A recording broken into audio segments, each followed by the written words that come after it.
مالي بعقوبة ونازلين بالاطراف مال يعني بعقوبة قريب على الخان. اعتقلوا الزلم مالتنا، يعني اخذوا رجل اختي واحنا عائلتين برقبته، واحنا الناشد يعني اهل الخير، الناشد عرب جبور، الناشد الامه كلها، الناشد دليم، الناشد اهل الرمادي، اخذوهم عذبوهم ويريدوا انهم يعترفون على شغلات هم مسوينها.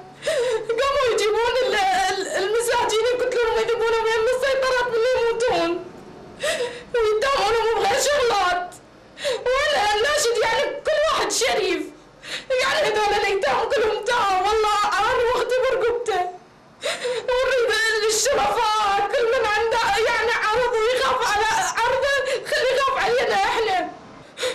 صار 3 ايام لا ليل ولا نهار كل ساعه تجي السيارات الجرائم ياخذون ويطلعون، وحتى البنيه يا حتى نسوان وزلم اخذوا هاي المره ماخذينها. قال لي انسلخت، قالت لهم احلف بمحمد، قال محمد منو؟ قالت لهم احلف بالقران، قال القران منو؟ شايل القران وياك وتقول قوه يلا خلصت نفسي من عندهم. جابوها ذبوها هي واخوها، مدري هي وخالها، وهذا ابنهم اخذوه، وهذا رجل بنت اخذوه. هاي الايتام كلها برقبته. يوم هي طالعه مداهمات، هذا المخبر السري دمرنا. عاكم مخبر سري المختارين والمخبرين السريين باعوا على حالنا، باعوا على هالايتام، باعوا على الجهال، الارامل. العالم العيشه قوه جايبينها، لا تعيين اكو، لا عيشه اكو.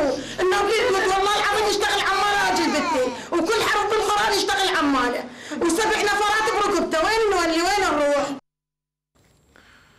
أصدر مجلس العشائر الموحد في بغداد والموصل والأنبار وديالى